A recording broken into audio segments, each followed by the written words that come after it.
Gloria a Dios. Bien, mis amados hermanos, vamos por favor a abrir nuestras Biblias en el libro del Génesis, capítulo 23. Vamos a continuar con el estudio de la palabra. Recuerde que la utilización del micrófono es solamente para grabación, no va a salir por los parlantes. Génesis, capítulo 23.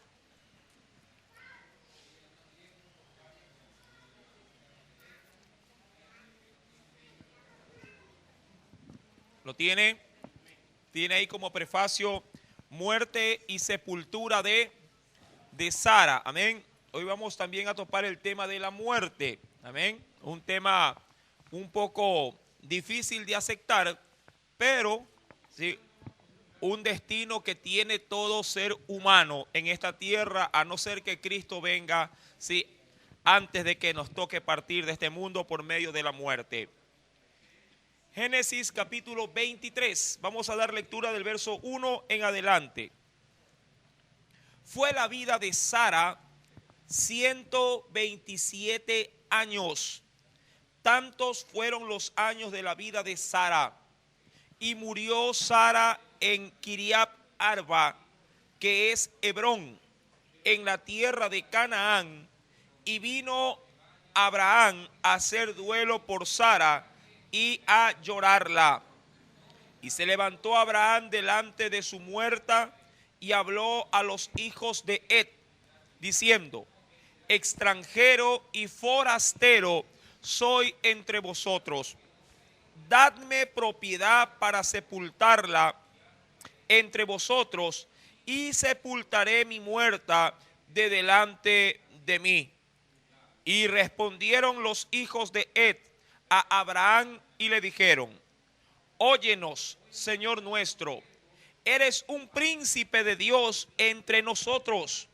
En lo mejor de nuestros sepulcros sepulta a tu muerta. Ninguno de nosotros te negará su sepulcro, ni te impedirá que entierres a tu muerta. Y Abraham se levantó y se inclinó al pueblo de aquella tierra, a los hijos de Het, y habló con ellos diciendo: si tenéis voluntad de que yo sepulte mi muerta de delante de mí, oídme e interceded por mí con Efrón, hijo de Zoar, para que me dé la cueva de Macpela, que tiene al extremo de su heredad, que por su justo precio me la dé, para posesión de su sepultura en medio de vosotros. Amén. Hasta ahí la palabra de nuestro Dios. Inclinemos nuestro rostro y oremos. Amado Dios, en esta preciosa mañana, nuevamente tu pueblo se ha dado cita a tu casa para poder aprender de tus mandamientos. Guíanos a través de tu palabra, mi Señor, y permite que tu pueblo pueda encontrar en ti una respuesta a sus inquietudes, a sus necesidades espirituales. Señor amado, sé tú mismo también tratando con cada clase, con cada integrante, Señor mi Dios, de la escuela bíblica dominical, desde el más pequeño hasta el anciano. Señor amado, pon el don de la enseñanza, pon tú la gracia en cada maestra y en cada maestro, para que tu palabra pueda ser, Dios mío, convidada entre todos y asimilada y puesta en práctica en nuestros hogares. Señor amado, añade esta bendición en este día, en esta clase de adultos, y háblanos, Señor amado, a través de tu palabra. Te lo pido en el nombre de Jesús y te doy al mismo tiempo las gracias, porque sé que todo lo que te pedimos en el nombre de Jesús, creyendo, lo recibimos para gloria y honra de tu nombre. Amén y amén. Bien, mis amados, Génesis capítulo 23. Algo ha acontecido en la familia de Abraham. Recordando que Abraham para estas alturas tenía la edad de ¿cuánto? ¿Con cuánto le aventajaba Abraham a Sara, su mujer? Con 10 años. Amén. Es decir, que Abraham tenía 137 años cuando algo fatal tocó su hogar, la tan temida muerte. Verso número 23, capítulo 23, verso 1 dice: fue la vida de Sara 127 años. Verso 1. Tantos fueron los años de la vida de Sara. ¿Por qué menciona en ese sentido tantos fueron la vida de los años de Sara? Porque Dios había destinado para los hombres que a más diría yo, de término para vivir era el tope o el límite, 120 años. ¿Dónde está eso? Bueno, vayamos a la Escritura y corroboremos lo dicho. En el mismo libro de Génesis, vayamos por favor a los primeros capítulos.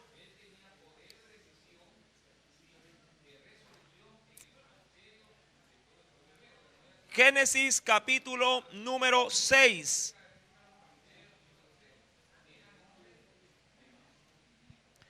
Génesis capítulo número 6. Verso número 1 al 3. ¿Lo tienen? Ahí el Señor determina la limitación de la vida del hombre. Y por una causa, la maldad. Verso 1. Aconteció que cuando comenzaron los hombres a multiplicarse sobre la faz de la tierra, y les nacieron hijas, viendo los hijos de Dios que las hijas de los hombres eran hermosas, tomaron para sí mujeres, escogiendo entre todas. Verso 3. Y dijo Jehová: no contenderá mi espíritu con el hombre para siempre. Y ahí viene la limitación. Porque ciertamente él es carne, es decir, él está propenso a hacer lo malo. Mas serán sus días. Mire cómo Dios ve nuestros años. ¿Cómo lo ve? Como días, por la corta duración que tiene delante de su presencia. Mas serán sus días 120 años. Ese era el tope que Dios había destinado para la vida del hombre. Si alguien llegase a vivir más de esa edad, obviamente que la gracia y la misericordia de Dios estaba sobre aquella vida. Por eso es que en Génesis capítulo 23, verso número 1, menciona en la parte final: tantos fueron los años de la vida de Sara. Es decir, que Sara vivió 7 años más de gracia, si fuera de los límites que Dios había establecido. ¿Sí? Versículo número 2. Ahora bien, la Biblia dice: y murió Sara. La muerte, la tan temida muerte. ¿Qué es la muerte? ¿Cómo podríamos definir la muerte? Bueno, si hablamos en términos, diría yo, científicos, o en términos ya seculares, la muerte simplemente es el dejar de ser, hablando ya propiamente de nuestra carne, que se pierda la existencia de la vida en un determinado cuerpo. ¿Cómo determinar cuándo hay vida o cuándo hay y cuándo no la hay? Bueno, eso es un debate hasta en la actualidad. Mucha gente dice que si se pierden las funciones cerebrales, se ha perdido la vida. De hecho, mucha gente está a expensas a una máquina, y de hecho es la máquina la que le proporciona la vida. De ahí que muchos deciden la eutanasia, que es en sí mismo la aplicación por mano, ya diría, de los familiares, para poder apagar los aparatos y que la vida termine. Mucha gente está sujeta a un respirador artificial.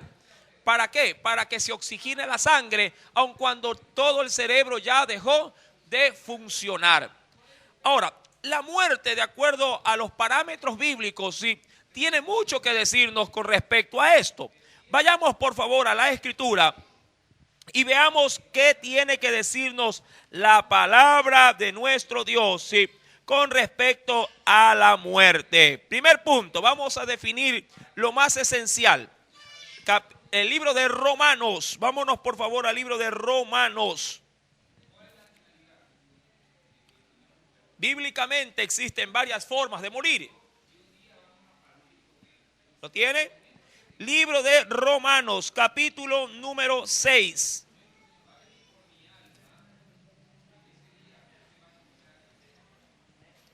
Romanos capítulo número 6. Leamos por favor, verso número 23. ¿Lo tiene? Porque la paga, sí, otros interpretan porque el salario o la recompensa del pecado es, que dice ahí la escritura, es muerte. Amén. Un texto bíblico que se utiliza siempre para evangelizar. Mas la dádiva o el regalo o el favor de Dios es vida eterna en Cristo Jesús, Señor nuestro. Pero vamos a concentrarnos en la muerte. ¿Qué dice la escritura en la primera parte de Romanos 6:23?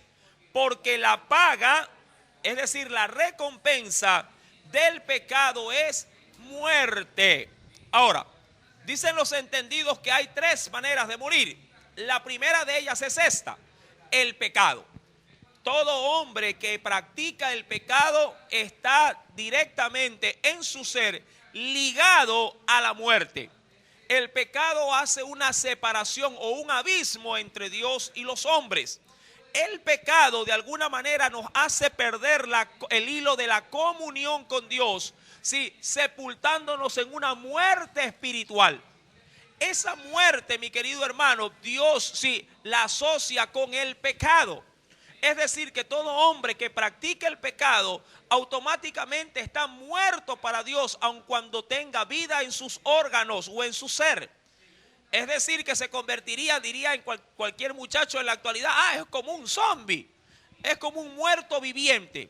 Tiene vida física, pero no tiene vida espiritual. Eso la Biblia lo cataloga como muerte. Si usted practica el pecado, muerte tiene en su ser delante de Dios.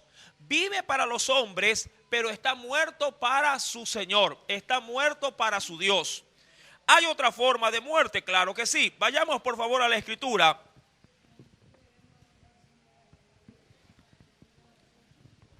En el libro de Apocalipsis. Libro de Apocalipsis. En el capítulo número 20.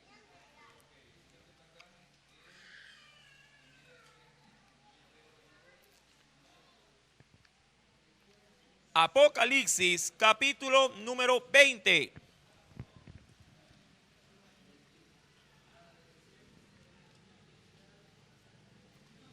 ¿Lo tiene? Leamos por favor versículo número 11 en adelante, hasta el verso 15. Y vi un gran trono, hablando del trono de Dios, vi un gran trono blanco y al que estaba sentado en él, de delante del cual huyeron la tierra y el cielo, y ningún lugar se encontró para ellos. Y vi, dice ahí, cosa curiosa, ¿qué es lo que vio ahí Juan? Vi a los muertos, grandes y pequeños, pero estos muertos no estaban acostados, no estaban sepultados. ¿Cómo los vio a estos muertos? Los vio en pie. Ahora, entiéndase que si Juan ve a este tipo de muertos en pie, ¿tenían o no tenían vida? Tenían vida, pero para Dios estaban considerados como muertos, ¿sí? Dice, vi a los muertos grandes y pequeños, es decir, de todo tipo de condición social, de pie ante Dios, y los libros fueron abiertos y otro libro fue abierto, el cual es el libro de la vida. Ese es el otro libro. Y fueron juzgados los muertos por las cosas que estaban escritas en los libros, según dice ahí, ¿qué cosa? Recuerde, según las obras que se han llevado a cabo. Verso número 13. Y el mar entregó los muertos que habían en él, y la muerte y el Hades, es decir, el lugar de los muertos, entregaron los muertos que habían en ellos, y fueron juzgados cada uno según sus obras. Verso número 14. Y la muerte y el Hades fueron lanzados al lago de fuego. Y dice ahí, aquí hay otro tipo de muerte. Esta es, dice la segunda muerte. Recuerde, en este texto bíblico, ¿qué se narra? Que hay personas que estando muertas son vueltas o se les devuelve la vida, pero ¿para qué? Para volverlas, sí, a matar. Recuerde, el mar devuelve sus muertos. Es donde están, diría yo, las almas de aquellos que están fuera de la gracia de Dios, vuelven a vivir, están en pie delante de Dios para ser juzgados por sus obras. Y obviamente hallándose la culpabilidad de ellos, son básicamente arrojados nuevamente a ese lago de fuego que es la muerte segunda. ¿Cuál es la muerte primera? La muerte de nuestro cuerpo. La Biblia dice que está destinado o está establecido para los hombres que mueran una sola vez. Y después de esto viene justamente lo que estamos leyendo, el juicio. La muerte primera es la muerte física. La muerte segunda es la muerte eterna, la muerte en sí mismo, diría yo, de nuestras almas. Verso número 15 dice del mismo capítulo 20 de Apocalipsis: y el que no se halló inscrito o registrado en el libro de la vida fue lanzado. ¿Hacia dónde fue lanzado? Hacia el lago de fuego. ¿Y qué representaba el lago de fuego? La muerte segunda. Es necesario entender si en la Biblia se registran tres tipos de muerte. Muerte espiritual, es decir, teniendo vida, vivo, muerto para Dios. Está la muerte física, que es la muerte en sí misma del cuerpo, pero también está la muerte, por así decirlo, eterna, o la muerte de nuestras almas, la cual se llevará a cabo en el gran día del juicio de nuestro Dios. Cuando vamos a Génesis capítulo número 23, era evidente que una muerte se había llevado a cabo. Era la muerte del cuerpo de Sara. Dice la Biblia, fue la vida de Sara, verso 1, 127 años. Tantos fueron los años de la vida de Sara. Y murió Sara en un lugar llamado Kiriat Arba, que es, dice ahí, Hebrón, o la ciudad de Hebrón, en la tierra de Canaán. Y vino Abraham a hacer duelo por Sara. Ahora, el duelo, mi amado hermano, no es otra cosa más que la duración de la pena o la congoja por la partida de un ser querido. Muchos cristianos suelen ser apáticos al duelo.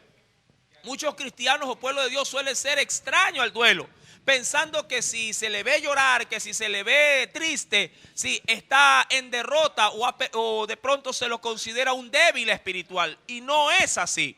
Es necesario demostrar nuestros sentimientos ante la partida de un ser querido. Jesús mismo, sí, ante la muerte de Lázaro, un gran amigo suyo, dice la Biblia que Jesús, en un verso más largo de la Biblia, Jesús lloró. Vayamos rápidamente, sí, a ver este escenario bíblico al respecto y veamos qué nos dice el Señor.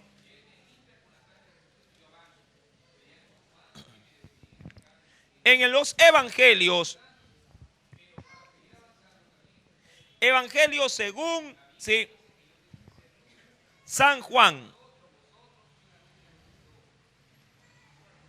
¿qué nos dice el Señor?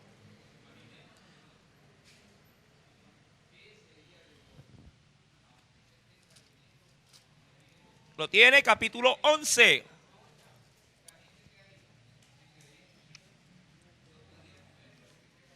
Evangelio según San Juan, capítulo 11, verso 28 en adelante. ¿Lo encontró? Habiendo dicho esto, fue y llamó a María, su hermana, diciéndole en secreto: el maestro está aquí y te llama. Ella, cuando lo oyó, se levantó de prisa y vino a él, es decir, a Jesús. Jesús todavía no había entrado en la aldea, sino que estaba en un lugar donde Marta le había encontrado. Entonces los judíos que estaban en casa con ella la consolaban. Cuando vieron que María se había levantado de prisa y había salido, la siguieron diciendo: va al sepulcro, ¿a qué? A llorar allí. Es decir, va de alguna manera a acercarse al sepulcro de su hermano Lázaro y ahí va a llorar. Verso número 32. María, cuando llegó a donde estaba Jesús, al verle, se postró a sus pies diciéndole: Señor, si hubieses estado aquí, no habría muerto mi hermano. Verso número 33. Entonces dice ahí: Jesús, al verla llorando y a los judíos que la acompañaban también llorando, ¿qué pasó en Jesús? ¿Qué hubo en su interior? Dice ahí: se estremeció en espíritu y se conmovió. Es decir, que le dio dolor, le dio tristeza, pena. Y dijo: ¿dónde le pusisteis? Le dijeron: Señor, ven y ve. Verso 35. Sí, Jesús, ¿qué dice ahí? Lloró. Es decir, que Jesús no es ajeno a nuestros sentimientos ni nuestras debilidades. Jesús también sintió nuestros dolores, nuestras angustias y todo nuestro afecto que usted puede llegar a sentir por alguien. Él también lo sintió y expresó sentimientos como cualquier ser humano. Amén. No es extraño entonces que un cristiano, ante la pérdida de un ser querido, llore también por el vacío que éste le ha dejado. Termino el verso. Dijeron entonces los judíos: mirad cómo le amaba. ¿Pero por qué? Porque vieron al maestro llorar. Y algunos de ellos le dijeron: ¿no podía este que abrió los ojos al ciego haber hecho también que Lázaro no muriera? Obviamente, sí, usted conoce el desenlace de esa historia, que Jesús termina dándole vida a Lázaro. Volvamos por favor, Génesis capítulo 23. Abraham, ante la muerte de su esposa, sí, este hombre obviamente entró en un luto. Para los orientales, un luto duraba 40 días. Esa era el estándar para poder guardarse, sí, ante la pena de la pérdida de un ser querido. 40 días. En la actualidad muchas veces nuestra velación dura, por lo general, ahora es de un día para otro. Antes llegaba a durar 3 días. Sí, y en lugares apartados hasta 7 días. Y eso dependiendo, sí, de cómo estuviese embalsamado el cuerpo para que pueda durar, sí, el tiempo de velación. Ahora, en los tiempos de Jesús, o en los tiempos, de Abraham, un duelo llegaba, sí, a durar hasta 40 días. Verso números 3. Y se levantó Abraham de delante de su muerta y habló a los hijos de Het. Sí, recuerde que estaban en la nación de Hebrón, tierra de Canaán, diciendo: extranjero y forastero soy entre vosotros. Y eso era muy cierto, porque Dios lo había sacado de su tierra a una tierra extraña. Verso número 4. Dadme propiedad para sepultura entre vosotros, y sepultaré mi muerta de delante de mí. Verso número 5. Y respondieron los hijos de Het a Abraham y le dijeron: óyenos, Señor nuestro. Mire el prestigio de Abraham. Eres, ¿qué dice? Un príncipe de Dios, es decir, eres un hombre de Dios, ¿sí? o un grande de Dios entre nosotros.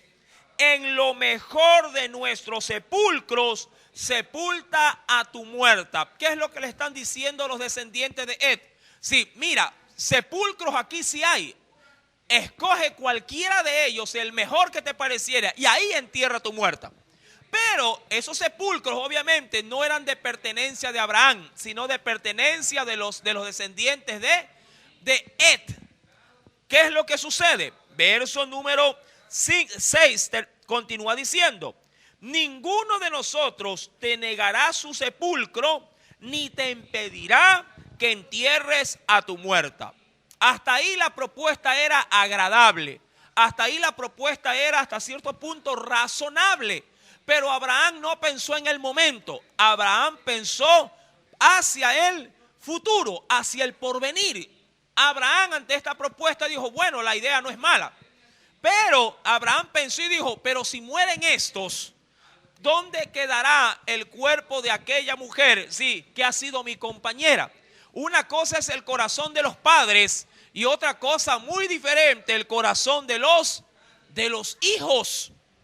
Un padre dadivoso bien puede inclusive hasta donar una casa, puede donar un vehículo, puede donar propiedades, pero muerto el padre, sobre todo si no hay nada por escrito, vendrán los hijos y dirán, bueno, mientras mi papá vivía, esto era de ustedes, pero muerto, sí, nuestro padre ahora, pues, haga el favor, salga porque vamos a repartir la herencia. Por eso es que mucha gente recomienda, sí, a la hora de hacer donación, sobre todo para las cosas del Señor, hacerlo, pero hacerlo, sí, legalmente, con documentación, con papeles. Amén. Porque es la forma de garantizar que la donación mañana más tarde no se la vaya, sí, a quitar. Y eso es lo que trata de hacer Abraham. Veamos este desenlace. Verso número 7. Abraham se levantó y se inclinó al pueblo de aquella tierra, a los hijos de Ed, es decir, que llamó testigos. Verso número 8.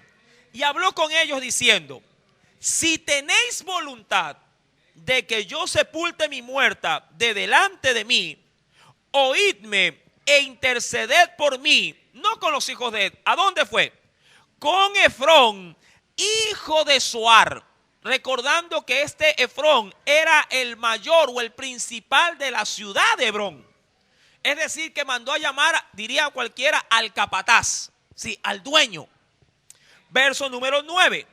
Para que me dé la cueva, dice ahí, de Macpela, que tiene al extremo de su heredad. Recuerde que esta propiedad igual tenía un dueño. Verso número 9.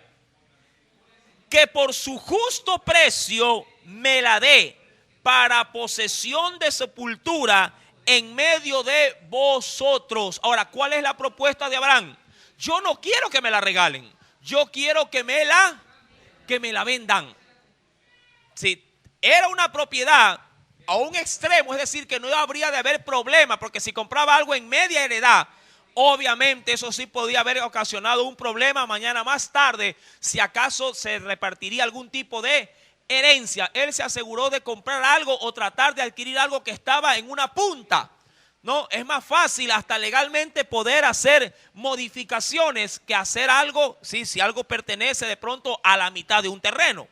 Verso número 10. Este Efrón estaba entre los hijos de Ed. Y respondió Efrón eteo a Abraham en presencia de los hijos de Ed, es decir, de testigos, de todos los que entraban por la puerta de su ciudad, diciendo, no, señor mío, óyeme, te doy la heredad, es decir, que te la regalo, te doy la heredad y te doy también la cueva que está en ella. Es decir, no solamente te voy a dar la cueva que estás pidiendo, te voy a dar toda la heredad. ¿Qué le pidió Abraham? ¿Toda la heredad o la cueva solamente? La cueva, simplemente para cumplir con la sepultura de su esposa. Pero este Efrón, digo yo, de manera precipitada le dice, ¿qué es la cueva? Todo te doy. Sí, todo. Claro, Abraham era un hombre reconocido, sí, y de gran estima delante de ellos. Verso número 11. Te doy la cueva que está en ella, en presencia de los hijos de mi pueblo te la doy. Sepulta tu muerta. Hasta ahí diría cualquiera una excelente transacción. Pero Abraham, sí, va más allá. Mire lo que sucede. Verso 12. Entonces Abraham se inclinó delante del pueblo de la tierra y respondió a Efrón en presencia del pueblo de la tierra. Recuerde, ¿por qué tanto formalismo en la lectura? ¿Por qué? porque se va a establecer una transacción. Y cuando se establece una transacción, en aquel entonces no habían notarios, no había registrador de la propiedad. Toda transacción era verbal, sí, y más allá también de eso, tenía que ser de buena fe. Y para ello siempre se requerirían de testigos. Verso número 13. Y respondió Efrón en presencia del pueblo de la tierra diciendo: antes, si te place, te ruego que me oigas. Es decir, a ver, un ratito, no te apresures, Efrón, le dice. Te ruego que me oigas bien lo que te estoy solicitando. Verso número 13. Yo daré el precio de la heredad. Es decir, yo no vengo a que me regales nada. Yo vengo a comprarte, sí, dicho territorio. Yo daré el precio de la heredad. Tómalo de mí y sepultaré en ella mi muerta. Verso número 14. Recuerde que Efrón, ¿qué le había dicho? ¿Que se la va a vender o que se la va a regalar? Que se la va a regalar. Verso 14. Respondió Efrón a Abraham diciéndole: Señor mío, escúchame, la tierra vale 400 siclos de plata. Ya salió precio. Y le dice: ¿qué es esto entre tú y yo? En tierra pues tu muerta. Ahora, si Efrón hubiese querido regalársela, pregunto, ¿hubiese qué cosa? Hubiese insistido en que tome esa cueva y esa heredad que se la regalaba, pero no. Mire cómo Efrón segundos antes le decía: tómata, te la regalo. Y segundos después dijo: a ver, ¿qué son 400 siclos de plata? Ya le puso precio. Bien dice la Biblia que engañoso más que todas las cosas es el corazón. Hoy te quieren regalar algo, mañana te lo están vendiendo o te lo están sacando en cara. Mira, vecina, que mire que ayer le maté el hambre. Y lo que de manera inicial lo hizo de buena voluntad, mañana está que se lo restrega por todos lados. Amén.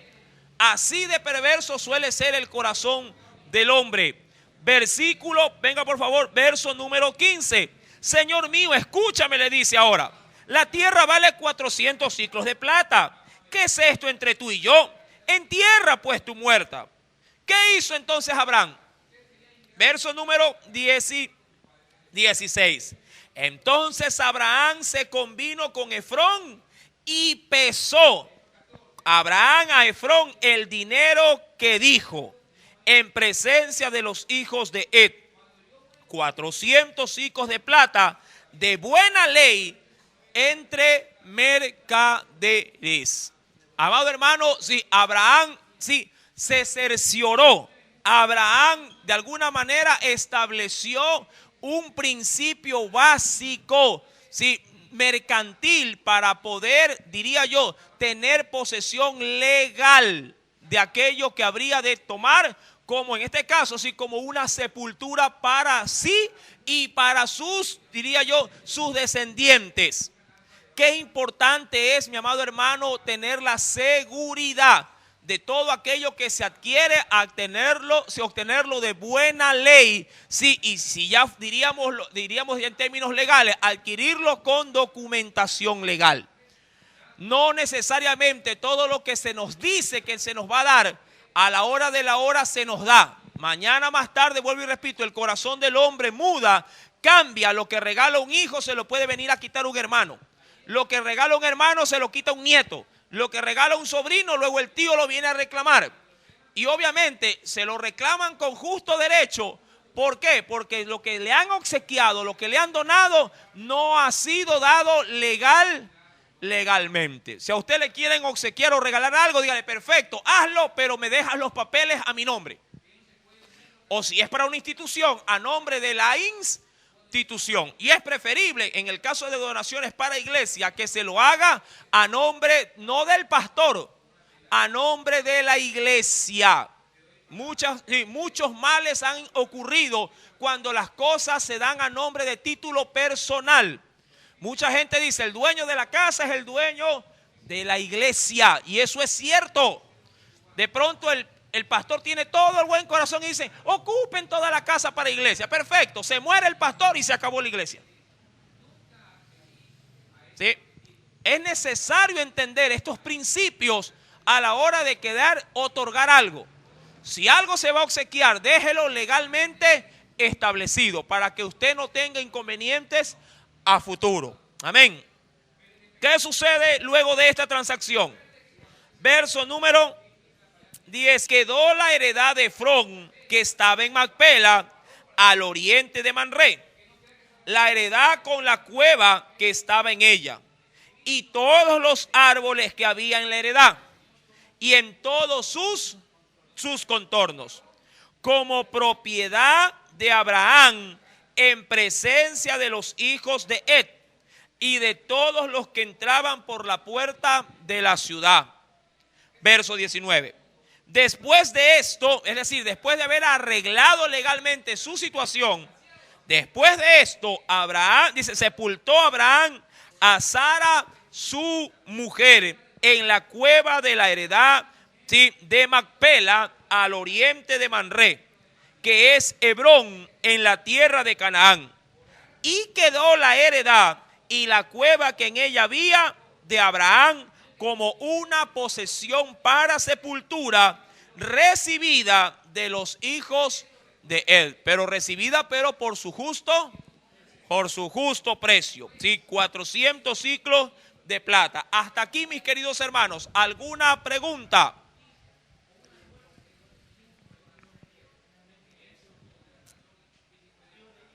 Ya. Ahora, para los que estuvimos al inicio de los estudios, ¿sí?, ¿se acuerdan de los descendientes de Noé? ¿Sí? Dentro de esos descendientes se desprendieron, recuerde, todas las tribus de la tierra. Ahora, para poder encontrar, tendríamos que retroceder brevemente. Vayamos, por favor, por un momento al libro del Génesis, a los descendientes de Noé.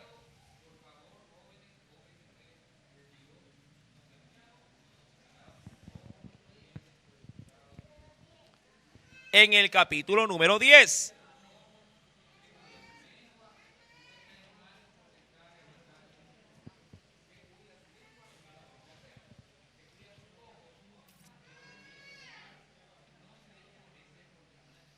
Lo tiene 10 y también el capítulo 11, que de hecho ahí es donde se encuentran, ¿sí?, la mayoría de los descendientes.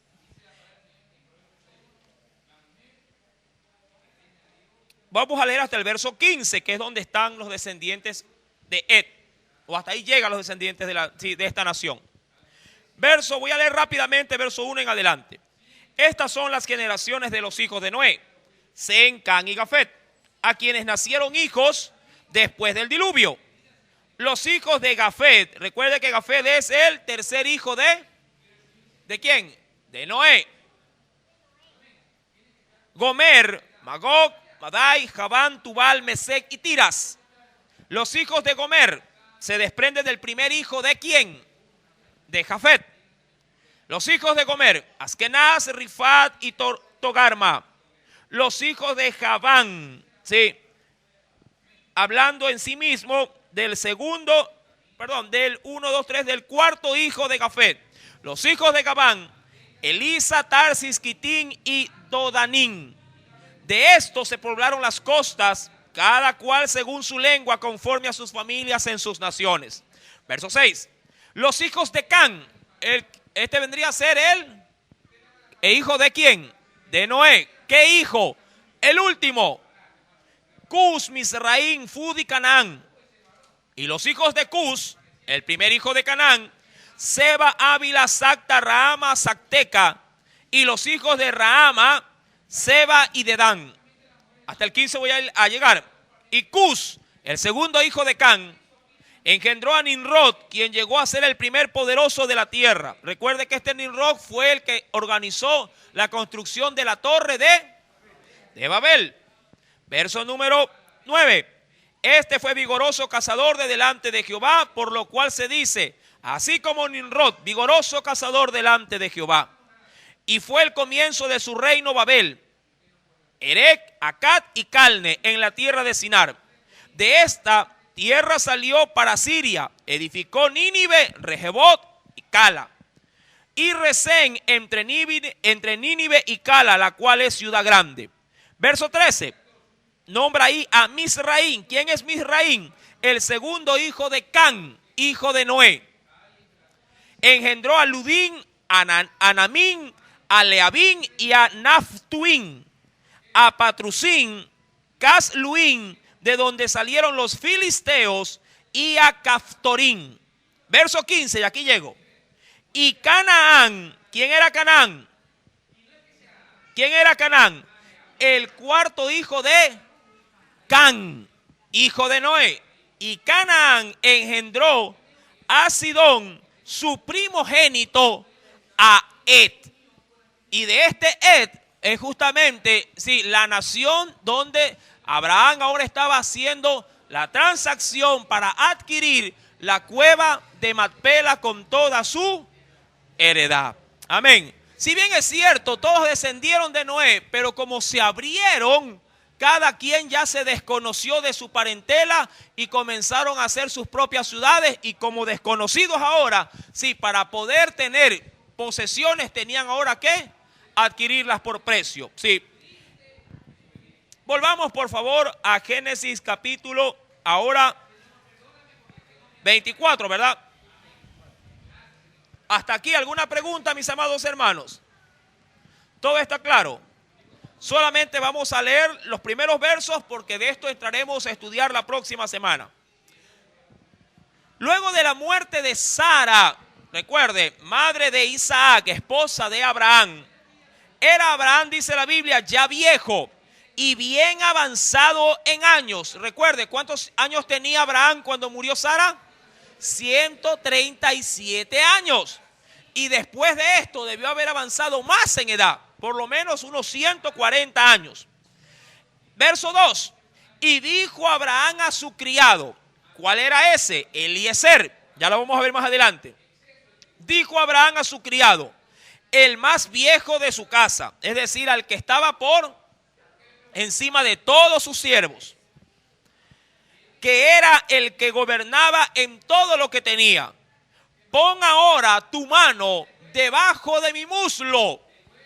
Le hizo poner al empleado mayor de su casa, sí, le hizo poner a Abraham la mano de su empleado mayor debajo de su muslo, por acá, ay, por acá en la pierna, acá, debajo del muslo, cerca de las nalgas. ¿Por qué? Ya lo vamos a ver. Verso número 2. Pon ahora tu mano debajo de mi muslo y te juramentaré por Jehová. Es decir, y te voy a ligar con juramento.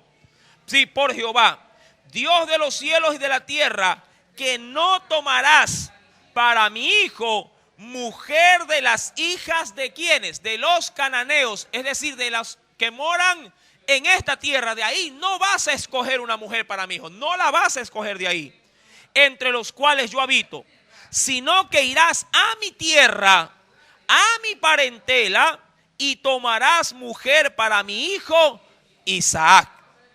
Ahora, ¿puedo dejar esto ahí o doy la explicación? Verso número 1 al 4 hemos leído, ¿verdad? ¿Por qué hizo poner la mano, sí, debajo del muslo de Abraham, cerca casi de sus nalgas? ¿Por qué? Este tipo de juramento tenía que ver estrictamente, sí, con la acción que él había llevado a cabo por medio de la circuncisión.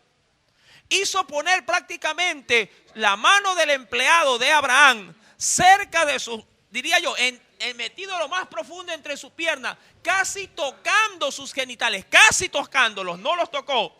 ¿Pero para qué? Para que tuviese el empleado la seriedad del pacto que habría de tomarlo, sí, a consecuencia de la circuncisión establecida por Dios entre el pueblo de Abraham.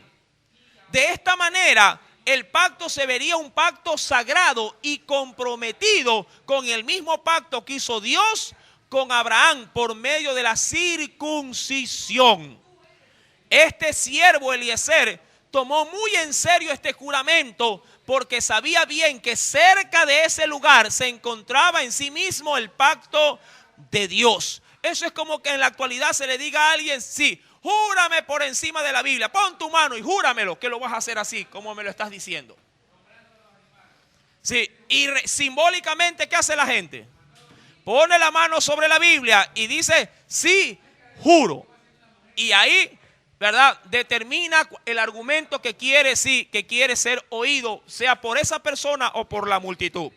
De la misma manera, Abraham hizo poner la mano de su empleado debajo del muslo, sí, y le dijo, júramelo por Jehová, que vas a buscar una mujer, no cualquiera, sí, de la tierra de Canaán, sino que vas a buscarla entre mi parentela. ¿Por qué? Eso lo sabremos la próxima semana. Sí, ¿por qué buscar o elegir a una mujer que tiene que ser de la parentela de él y no de la tierra de Canaán, que había mujeres muy bonitas también?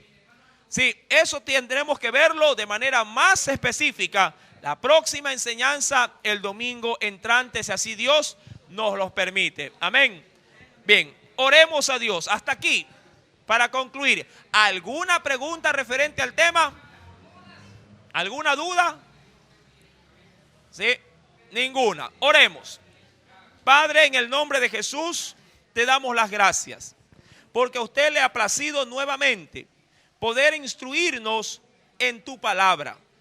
Te pedimos ahora, mi Dios, que seas propicio para con nosotros, así como hoy hemos aprendido muchos temas referentes, primeramente a la muerte, reconociendo que esta es una acción que todo hombre experimenta, Padre, para poder en esa transición ver también una promesa cumplida, la de la redención. También hemos visto, oh Señor, de qué manera, Señor, sentimental, no es malo ocultar nuestros sentimientos ante la pérdida de un ser querido. Es necesario, Dios, identificarnos con el dolor, identificarnos con la necesidad de los demás. Así también, Señor, hemos aprendido en esta mañana que si alguna transacción se quiere realizar, sea esta para la compra o la donación de algo, es mejor cuando se la deja legalmente establecida. Y así también, oh Dios, estamos en la apertura de poder ver, Padre, un pacto de un juramento muy especial. ¿Y por qué, Señor, habrá siempre la necesidad de encontrar a una ayuda idónea en el lugar apropiado? Padre, guíanos, Señor amado, para poder encontrar en ti toda tu voluntad perfecta, la cual es satisfactoria a nuestras vidas. Señor, ayúdanos y como padres permítenos tener la sabiduría de enseñarle a nuestros hijos tu buena y perfecta voluntad. Te lo pido en el nombre de Jesús y te doy las gracias, mi Señor. Amén y amén.